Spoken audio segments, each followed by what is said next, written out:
terminando lo que llamamos la semana de la octava de Pascua, y además celebrando una fiesta muy bonita que es nueva. Prácticamente desde el año 2000 estamos celebrando esa fiesta gracias a el Papa Juan Pablo II. Es la fiesta de la Divina Misericordia, el Domingo de la Divina Misericordia, ¿no?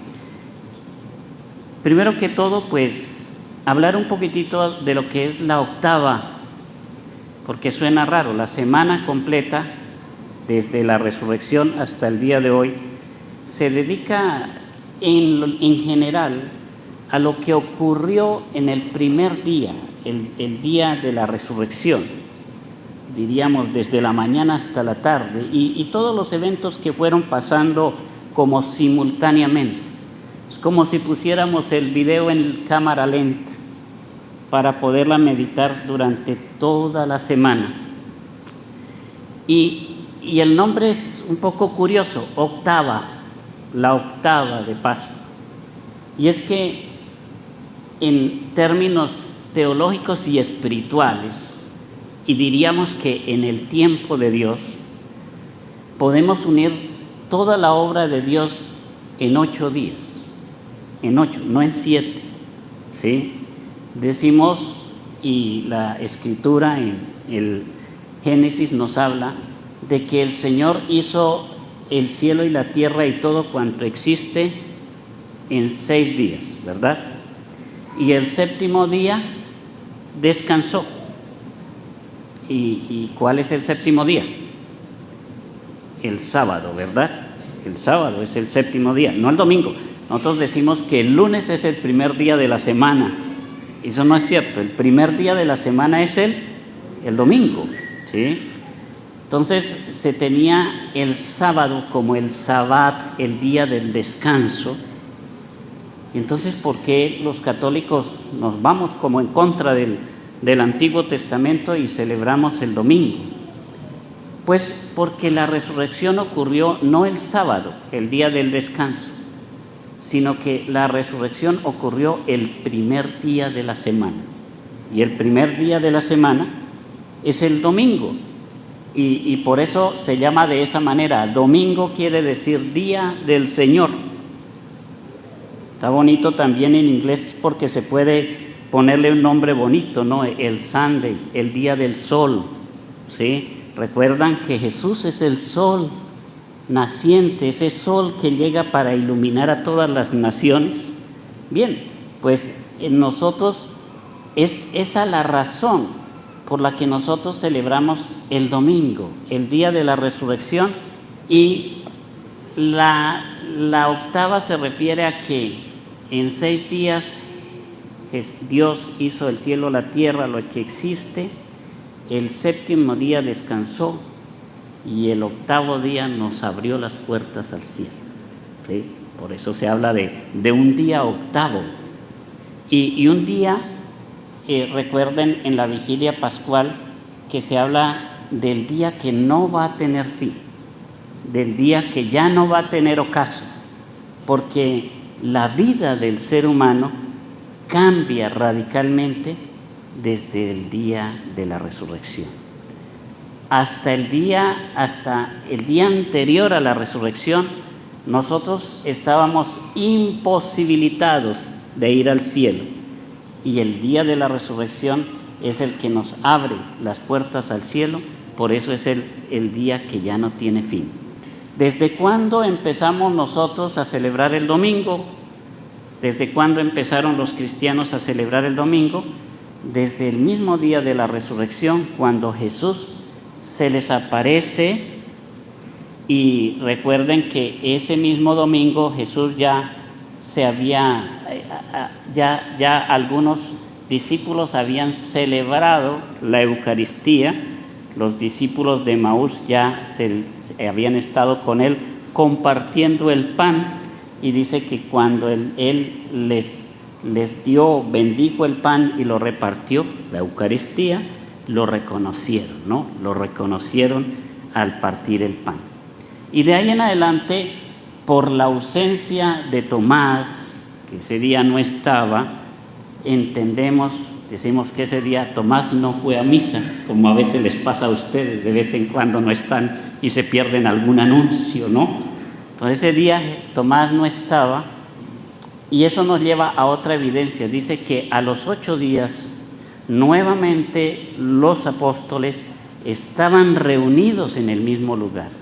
Es decir, los apóstoles empezaron una tarea permanente de reunirse cada semana para celebrar. Solo que en esa semana sí ya estaba Tomás, y le tocó pues una tarea dura, porque él era incrédulo. Decía: no, yo hasta no ver, no creer, hasta que no vea sus manos y meta mis dedos en los agujeros de los clavos y meta mi mano en su costado, no creeré.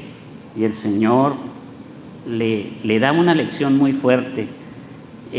Eso nos ayuda a nosotros a comprender que a Dios no debemos retarlo, debemos aceptar su bondad y su misericordia como venga, porque a veces cuando queremos como pedirle pruebas a Dios, a veces en su infinita misericordia nos da las pruebas, pero las pruebas son dolorosas. Y eso le pasó al pobre Tomás, que al final sintió el dolor de haber dudado del Señor y tuvo que aceptar con esa expresión que decimos nosotros en misa: Señor mío y Dios mío. Y todavía Jesús lo sigue regañando: tú crees porque me viste, dichosos los que crean sin haber visto. Es decir, dichosos todos nosotros que no estuvimos en ese momento y sin embargo creemos firmemente en la resurrección del Señor. Pero eso nos ayuda a ver cómo los apóstoles empezaron ese ejercicio de reunirse cada semana. Y la Escritura en el día de hoy nos da testimonio de eso, ¿no? Nos dice que los apóstoles eran asiduos, dice la palabra, ¿no? Eran constantes, todos los bautizados, en la escucha de la enseñanza de los apóstoles, en la comunión fraterna y en la fracción del pan y en las oraciones.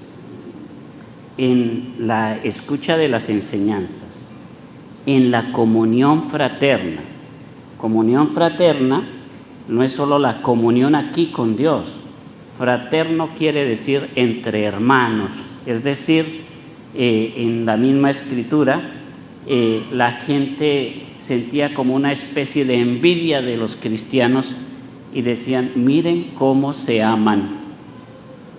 ¿Dirán lo mismo de nosotros? O dirán: y ese es el que va a misa. Entonces es importante que nosotros veamos esa parte, la comunión fraterna, que aprendamos las enseñanzas que Dios nos trae a través de los apóstoles, y la fracción del pan es la Eucaristía. Tenemos que ser constantes, permanentes en eso. Por eso en la Iglesia sabiamente se reconoce que si nosotros no vamos a la misa el día domingo, cometemos un pecado mortal, porque estamos dejando de reconocer a Dios resucitado en nuestras vidas y nos vamos dejando perder por nuestras ocupaciones. Bien, hay mucho, son muchas cosas, muchos aspectos que se pueden ver en este Evangelio, pero uno muy importante es el saludo del Señor. Lo primero que le dijo Jesús a los apóstoles cuando resucitó, cuando se apareció, fue: la paz esté con ustedes. Y es que era importante decirlo y también hacerlo sentir, porque ustedes solo colóquense en los zapatos, en las sandalias de los apóstoles, ¿sí? Colóquense en su vida lo que les ocurrió en la semana de la Pasión. Ellos venían acostumbrados a ver un Jesús diferente. Era ese Jesús que caminaba sobre las aguas, que calmaba las olas, que resucitaba a los muertos, que devolvía la salud, que repartía pan.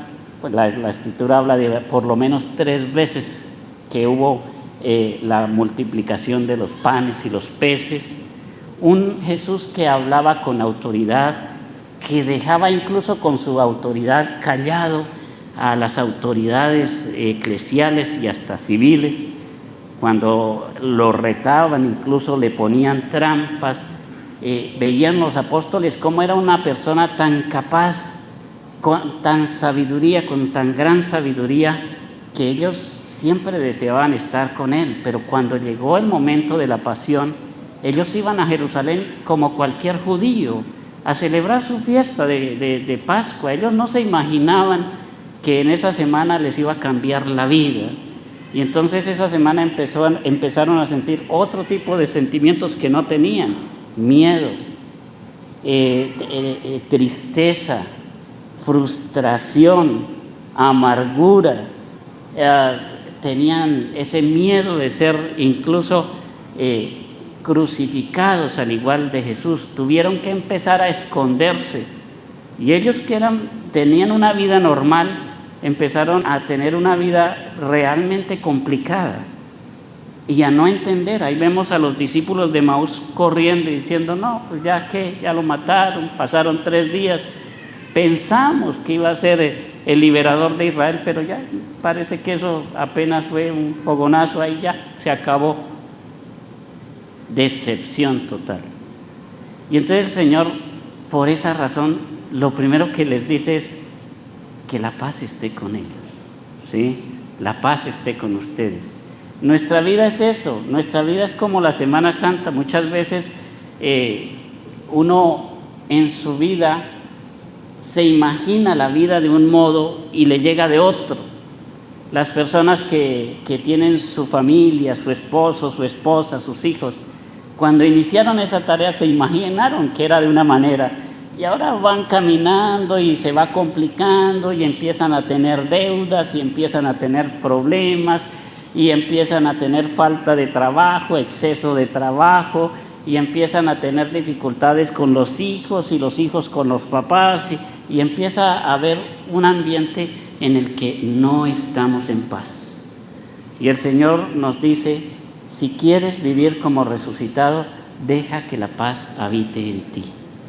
Y la paz del Señor viene a nosotros de una manera tan admirable, que nosotros empezamos a cambiar sin darnos cuenta actitudes que nos parecía imposible cambiar, ¿sí? Por ejemplo, ¿qué te quita la paz? La mayoría de ustedes conducen y les molesta cuando el carro del frente frena inesperadamente, o cuando el otro no hace el stop, y entonces ustedes, pues como son católicos, dicen: ay, Dios mío, perdónalo, ¿verdad? Como son católicos, todos dicen lo mismo. El punto es ese: ¿por qué dejarse uno quitar la paz por una cosa tan simple, tan sencilla? Están corriendo todo el día, están estresados todo el día, y su hijo le dice: papá, espera, te quiero contar algo. Y ok, pero apúrate porque estoy corriendo, necesito tiempo. No, pero siéntate. Ok, me siento. Dime rápido, dime. Y así, ¿no? Y empieza uno a perder la paz. Ya no me molestes, mire, yo tengo que ir a trabajar hasta... El niño quería contarle un chiste, no era más. Pero cualquier cosita, cualquier detalle, y sobre todo cuando uno se va alejando de Dios, le quita la paz. Hasta lo que hace el otro, que no me interesa, que no me afecta. Ay, mire cómo se pintó el cabello y cómo se ve de fea, dicen las mujeres, ¿no? ¿Cómo se ve fea? Oye, así se ve muy fea, sí. De nada le valieron los $200. ¿Por qué quitar la paz? ¿Por qué no vivir en paz? ¿Sí? Ahorre 200 y quede igual de fea, ¿sí? Pero viva en paz. Esas son cosas externas que nos quitan la paz. Pero lo que más nos quita la paz es el pecado. Por eso en el primer día, en el día de la resurrección, el Señor les da la capacidad a los apóstoles para celebrar el sacramento de la reconciliación, el sacramento del perdón de los pecados. Y no lo dijo ante un público, lo dijo únicamente ante los apóstoles que estaban ahí reunidos. Sopló el Espíritu Santo. Recuerden que el Evangelio de San Juan no hace ninguna referencia a Pentecostés. A ese sopló el Espíritu Santo, los expertos lo llaman el Pentecostés joánico, porque como que el Espíritu Santo llegó desde el momento de la resurrección a los apóstoles, pero con una intención específica. Sopló sobre ellos y les dijo: reciban el Espíritu Santo. A los que le perdonen los pecados les quedan perdonados, y a los que se los retengan les quedan sin perdonar. Sacramento de la reconciliación, delegado a los apóstoles y a sus sucesores, a los sacerdotes, a los obispos y a los sacerdotes. No un árbol, ahí no dijo vaya, arrímese cada uno a un árbol y arrepiéntase de sus pecados y confiese sus pecados allá. No, le dio la capacidad a los apóstoles de perdonar y, ojo, de no perdonar. Hay un pecado que se volvió muy común y hace muchos años era un pecado muy grave, gravísimo, porque cuando el pecado es grave, el sacerdote pierde la capacidad para perdonar los pecados y hay que dar el paso siguiente, tiene que perdonarlos el obispo directamente, porque el obispo es como, el sacerdote es como un delegado del obispo. Entonces, cuando hay pecados gravísimos, hay algunos que los sacerdotes tienen que decir: tienes que ir a hablar con el obispo, ¿sí? Y solo cuando el obispo da la facultad a los sacerdotes para perdonar esos pecados, se puede hacer. Uno de esos pecados era el aborto, ¿sí? El aborto era un pecado y sigue siendo un pecado, ¿sí? Pueden legalizarlo y pueden crearlo como derecho, pero sigue siendo un pecado, ¿sí? Y era un pecado tan grave que el sacerdote tenía que decirle a la persona: tienes que ir a hablar con el obispo. En nuestra diócesis y en muchas diócesis los obispos han delegado a los sacerdotes para confesar y para absolver el pecado del aborto, pero eso no quiere decir que dejó de ser grave, ¿sí? Entonces es muy importante que nosotros reconozcamos la autoridad del sacerdote y del obispo para que nos perdonen los pecados. No digan: yo no me confieso con un hombre que quizás es más pecador que yo. Lo que dice puede ser cierto, pero el Señor delegó a los apóstoles para que hicieran esa tarea y es algo que nosotros tenemos que hacerlo para vivir en paz, para vivir resucitado.